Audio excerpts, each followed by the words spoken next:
I want to change lives. I want to show people how to progress in their money. I want to show people how to progress in their mindset. I want to show people how to progress in their brand so that way they can take care of their family, take care of their finances, and experience freedom. All right, so today we have my man Karlton Dennis, man. We just finished wrapping up the Brand Marketing Summit, and today, man, I'm going to do a deep dive. We get into the brain of a young, black, hungry entrepreneur, taking it to the next level. I'm so excited to have Karlton Dennis. He runs Karlton Dennis. This man right here literally is running the fastest growing tax accountant office in Southern California, and I'm excited to have him on the Progression Show. Welcome, Karlton. Excited to be here, man. Excited to be here. Thank you for having me. Hey, Karlton. So look, we just, I had to bring this up, man. We just wrapped up the Brand Marketing Summit, which was an event that I held here in Los Angeles, teaching entrepreneurs how to scale their marketing and scale their business, man. What was your overall experience in that event? Yeah, my overall experience was energy. I feel like there was so much energy in the room. These entrepreneurs were in there to try to learn different tricks and secrets on how they can grow their business and automate systems and process. But it really required a lot of energy for them to be able to get that knowledge and leverage that value to be able to apply it. And so one thing that you did was you brought in the music. You had them getting out of their chairs. It wasn't just you hitting them with a bunch of facts, but you also sharing stories with them. And that contributed to the experience that they had. And how important is it to go to these type of events? You know, you showed up, and I recognize that you showed up to speak, but I also see that you're showing up to events and you're networking. How important is it for success for you to show up to these type of events? You have to go to events. You have to put yourself in the environment, because when you put yourself in the environment, you're surrounding yourself with other people who are trying to accomplish some of the same things as you. And so they may have tips or tricks that you just don't have that you can leverage once you establish a relationship with them. Although I was at the event to give a presentation, I actually connected with another speaker. Her name was Naz, and she was just speaking to me about some of the things that she's doing with WFG and, her as an attorney and the types of clients and estate planning that she's doing. And I was able to get some tips and tricks from her and might even use her as a reference in the future. So when you go to these events, it's very important that you connect with people, that you introduce yourself to people, because you're not just there to learn something, you're there to connect with people. Yeah, 100%. I recognize that the opportunity isn't to show up, and that when you show up physically and you show up powerfully, you're bound to receive an opportunity, and you did just that. So Karlton, bring me back to prior to you doing taxes and working with clients. Well, I see that you're an athlete. Share with me that experience, and how does the athletic mindset have to do with, what does the athletic mindset have to do with business? Yeah. So just a little background of myself. I'm a retired football athlete. I played football my entire life. I was blessed enough to be able to get a full scholarship to go play at Cal Poly San Luis Obispo. And I've always been the person that made my name for myself in the weight room. I was a little bit of an undersized athlete, so I had to get up early to get into the weight room earlier than some kids, to work out longer than them, because my advantage was my strength and my speed. I really didn't have a lot of the size. And so having that mentality of getting up earlier and grinding a little bit harder than some of the other people that were born with some of those characteristics and talent was how I was able to shape myself into the entrepreneur that you see here today, who's a tax accountant. And when I was able to graduate Cal Poly, I had the opportunity to work for Gallo Wine Company in a career in sales. And I learned a lot of sales skills that I was able to. Yeah. I worked for Gallo Wine Company. I didn't tell you about that? Gallo Wine? Yeah, Gallo Wine Company. Right when I graduated college, I worked for Gallo Wine Company, which is a family-owned business. And when I joined the company, wine? What was that? Alcohol? Alcohol, yes. Oh, okay, alcohol. All right. Yeah, alcohol, like spirits, beer, different things like that, wine. So when I worked for Gallo Wine Company, I noticed that they had really good sales training. And so I adopted their sales training process. I learned everything that they had to teach me, and I started applying it as a sales rep for them. I became very successful, and they wanted to promote me to become a manager. But I had kind of a aha moment when I was like, you know what? I'm working for a family-owned company when my mother, who has been running her tax and accounting firm for 20 years, doesn't have a sales team. What if I bring some of my sales skills and create a sales team inside of her firm? And so that's what I did. So 5 years ago, I moved over from Gallo Wine Company inside my mother's firm. I created my own systems and process, created my own products and services to sell within her firm. And now we are, running a seven-figure firm here, doing quite well in our sales department. So that was kind of my transition from becoming an athlete to becoming a salesperson to transitioning to becoming a tax accountant. And where my passion really started for tax strategy was when I was at the age of 24. And when I was at the age of 24, looking at tax returns for the first time, I ran across this tax return of this retired 75-year-old. And when I was reading through his tax returns, I noticed that he had multiple businesses, he had multiple real estate. And after adding back the depreciation and factoring in his expenses, he was doing about 200 grand of just straight cash flow a month. And after looking at his taxes, he was barely paying anything When you in say taxes. when you say cash flow in this example, are you sharing that it's net profit? Yeah, his net profit was 200 grand a month. Okay. And so, after looking at his tax returns and looking to see where he made his income from, I realized that real estate is a very powerful vehicle to grow your wealth and to avoid taxes at the same time, as well as business. And so I started doing tax planning for real estate investors and business owners. Gotcha. So you go from doing sales for this wine beverage company. Yes. And you transition into working with your mom and her organization. Right. And then at 24, you see someone's tax return, and you're like, oh shoot, this is that type of money that this guy's making. Oh man, I'm interested. You go in heavy, all in. Yes. On real estate. I popped the top off and started swimming in the Kool-Aid, Andy. Like when I saw those tax returns, it was a turning point for me. It showed me that I don't need to just continue to work for a paycheck. I can work and put my money inside something, a vehicle that's going to pay me for the rest of my life. And that's what looking at those tax returns did for me. It gave me peace of mind and it gave me a goal to strive for. So let's talk about where you're at right now. So right now you're working in Karlton Dennis and Associates. Yes. Which is a tax accountant office, correct? Correct. And you're essentially one of the people that's running the organization. That's correct. And in running the organization, how important has it been for you to market yourself? How important has it been for you to build a personal brand outside of Karlton Dennis and outside of taxes? It's everything, because at the end of the day, word of mouth only goes so far in the tax and accounting field.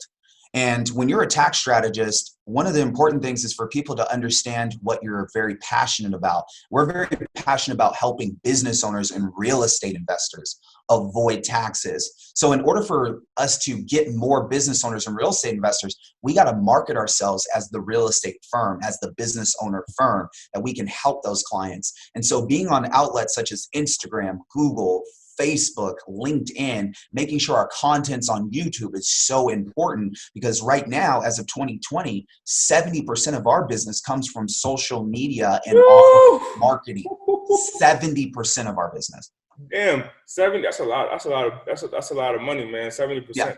Yeah, coming from this stream of the online platform. Now let's look at your counterparts in your industry. What are they doing? Like, let's talk about that was 2 years ago, that experience when you were 24, because now you're 26 now. Yes. And so you, like myself, are a young, hot, rising entrepreneur. Yes. So share with me other people who are in your industry, what they're doing. So I want to know what the 45-year-old tax accountant down the block, what they're doing for their marketing. What's the standard norm for your industry in marketing? Yeah, so the standard norm in our industry for marketing is sending out little news cards or little flyers to your mailbox letting you know, hey, I'm a tax accountant. If you're ready, I'd be happy to help you file your tax returns. That is the old model. And then if you happen to get lucky enough to get someone's email, you're going to send them an email probably in the month of December, letting them know about all of your different rates. So they might give you a phone call in January, February, March before the tax filing deadline. But we know as experienced tax accountants, that's the wrong time to do marketing. Marketing should be done every single day, 365 days out of the year. And what type of marketing should be done should be webinars, video training, because clients want social proof on how you're helping their clients. So that way it's easier for them to make a decision on working with you.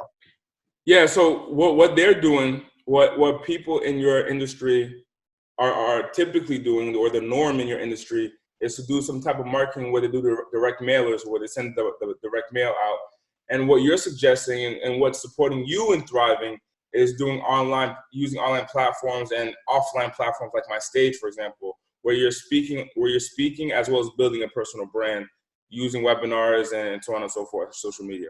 That's correct. And part of the reason why even the stage is important for us is because I can reach more people on the stage, right? Let's just say, you know, I have an audience of 30 people. Well, those 30 people may know 30 people, right? Yeah. And if I take care of one, now that one is going to want to take care of others, right? So my goal is to make sure that I can get in front of as many people as possible. Google, Facebook allows me to do that. And then speaking on stage allows me to allow other people to market for me. Wow. You know, and I share so much about speaking and using speaking as a platform. And I think that a lot of brands are starting to understand it. And I know that you're someone who's definitely understand it and using having every system correctly. This weekend at the Brand Marketing Summit, ironically, what I shared was, hey, you need to be able to, when you speak on other people's platforms, you need to direct them to a platform that you own. Did you hear me share that part when you came in? I did. So at the Brand Marketing Summit, I was sharing like, hey, if you're going on someone else's platform and it's a platform that you don't own, you need to capture their data somehow. And you drove, so you were a prime example of that, where after I did a training of how to create landing pages at the Brand Marketing Summit, how to create landing pages and how to drive traffic from other people's platforms to your landing page so you can gather the data. You go on my platform, you go on my stage, and you pass out these cards with the QR code that once you scan the QR code, it brings them right to your platform to schedule a call. And so you were a prime example of that. You were completely a prime example of doing that and doing it successfully. That's correct. That's exactly correct. Because when those people scanned my QR code and got dropped to my calendar, now I have their names, their phone number, their contact information. If you're really smart, you'll even put a questionnaire in there so you learn a little bit more about their financial history. Now that I have all this information, I can put them into my own database and market to them. So just in case they're not sold with me on their very first time they chat with me, now they're going to start receiving email campaigns and be put into a follow-up campaign where they're getting material being resurfaced to them. So even though they're not ready right now, they're still being provided value and they're still being followed up with, even though I'm not the one who's always calling them on the phone, following up with them. Yeah, and that's very important because that allows you to be able to work with the client not only with me but past me. So for a year from now or 2 years from now, you know, many times that there were people at the Brand Marketing Summit that shared with me that they entered my funnel a year and a half prior, and it was until then they did business with me. You know, I said, because I asked, hey, when did you guys get acquainted with me? Some people were like, oh, I've been following you since 2018. Or I actually got acquainted with you last week and someone called me and I purchased a ticket. But there are people who are going to say, hey, I've learned about you, 2 years ago from Andy's event. And then now I'm doing business with you in 2022. So you want to get to a place, the people that are listening, you want to get to a place where you're able to get people's data from other platforms and put into a platform that you own. That's exactly what Karlton has done. Now, Karlton, how has literally speaking, like this is a speaking circuit. Yeah. Because you spoke on my stage, you spoke on other stages. Right. In addition to gaining more business, because that's the overall goal, but in addition to gaining more business, how has speaking on other people's stages supported you in the growth of your organization? Well, the first thing it does for me is it's confidence, right? Because as a person who's running an organization, you want to come from a place of confidence as you lead your other employees. And even as you head into the marketplace, things are always changing. And when you're speaking on stage, you're reaffirming your ideas, your beliefs, and what you're trying to do in this society. And so speaking on stage just appeals to my confidence, first off. What also it's done for me is it's helped me increase my social media engagement, because those people who will come to the events will also want to follow me and learn more about me if they're not ready to engage with me. So then they'll go to my Facebook or they'll go to my Instagram and then they'll follow my path. What that also means is there might be sharing my content with other friends and followers that they have, right? Because now if I have a new follower and I'm posting something of value to that person, they might share it with another business owner, another real estate investor, so it's of value to them. So what I would say is speaking on the stage not only does a lot for my confidence, it does a lot for my social media engagement, and for me also being able to repurpose the content from the videos that we get from speaking on stage. So Karlton Dennis, going from the collegiate athlete to the now renowned business operator of Karlton Dennis and Associates. What is next for Karlton? What are we to expect? You know, we're still early on in 2020. Yeah. We haven't reached 2021 yet. What are we to expect for Karlton Dennis? Yeah, absolutely. I think what you'll expect from me is definitely a lot of growth in the firm. I want to get the firm to grow even bigger than what you guys are seeing here today. I know it's already big to a lot of people, but we definitely have a lot of aspirations to grow the firm. We plan on getting into more of the real estate market. So we'll be dropping more courses for real estate investors on tax strategies for them, so they can follow along with us on video training, so they can leverage different tax codes to formulate strategies at their homes, instead of always having to contact their CPA and spending thousands of dollars just to consult with their CPA on different strategies. So we'll be working on some additional programs for a lot of our investors and our business owners. And then what you can also see is hopefully some books. Like the book No More Average that Andy wrote. I'm looking forward to becoming an author in the near future. So you're going to be writing, so you're essentially right now what you're doing is you're expanding on your personal brand and expanding on that. So you're going to be writing books, creating courses. Now, what the fuck does a book have to do with taxes? You know, like you doing taxes. What does that have to do with the two? It has nothing to do with taxes. But what the Why book... do it? Why do it? Because I want to have this book, because this is no longer about Karlton Dennis. It's about the legacy Karlton Dennis is trying to leave. And I realize that at the end of the day, I can't take anything with me, right? The only thing that I can do is leave a footprint on this earth. And it's a shame if I don't give people some of the tools that I've had and share with them a little bit more about my story, so that the person who is the athlete who's waking up at 4 o'clock in the morning, who needs that extra bit of motivation, he now has someone to look up to, right? He has someone to be a resource to him. And that's the person who I really want to write the book for. I want to write the book for the person who, may not see the light at the end of the tunnel, but, they realize that after reading my book, wow, there is an opportunity for me to become financially free. There is an opportunity for me to become a real estate investor, a business owner. There is someone who's already done it that might be the same skin color as me. And, he's doing it and explaining it in a very simple format. That's powerful. Now, explain to me the like some strategies or tips for an entrepreneur or a solopreneur who is between year 1, 2 through 6 in their business. Yeah. And they're generating, let's say, top line revenue of, let's say, $100,000. They're making not even. They're making $75,000 a year, and in revenue. So they're making $75,000 in revenue, and they're a solopreneur. They're completely by themselves, no teammates. Got it. How do they take care of their money to the point where they can keep more of their taxes? Got it. The first thing that we need to make sure is that you're organized, because a lot of the overpaying in taxes happens from a lack of tracking your expenses properly. So the first thing that we need to make sure is that you have a full awareness of what is a deduction, what's not a deduction, and that you have a proper accounting system set up, that all of your bank account transactions are going into some type of program where someone is reconciling those transactions, so you can see your profit and your loss for every single month. That is always going to be step number 1 as a new business owner. Once you get past just the regular accounting rules and you're now doing best practices, the next thing is to really choosing the right entity structure. If you're making anywhere between $75,000 to $100,000 in net income, chances are you're probably going to need some type of S corporation. An S corporation will help you eliminate your self-employment tax, and you get to place yourself underneath payroll, which gives your business a deduction. So those would be 2, very important things to know as a business owner just kind of starting out, is proper accounting and setting up your entity structure. Does that make that person W-2? That does make that person a W-2 employee, eliminating the need to pay into 15.3% in self-employment tax, which could definitely hurt a lot of our business owners who are starting out. Because as you know, Andy, 86% of all business owners fail in their first 5 years. And it's not because they don't know how to make income. It's because they don't know how to avoid taxes.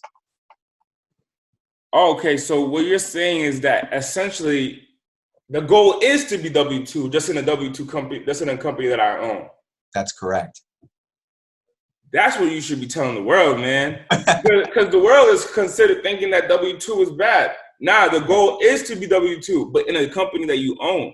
That is 100% correct, because everyone wants to become self-employed. But what they don't know is that there's self-employment tax, which is 15.3% on top of your federal taxes, on top of your state taxes. So in order to avoid that, you need to become a W-2 employee underneath your own business. And the only way you can do that is by electing yourself to be taxed as an S corporation.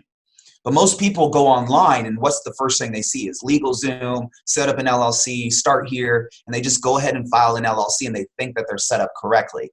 But you know, Andy, after being at the Brand Marketing Summit, everyone found out that, you know, maybe they shouldn't be in an LLC after meeting with me. That's so interesting, man. So you're going against what society is saying society is saying, well, not society, but a large portion of the entrepreneurship space is saying, fuck W-2.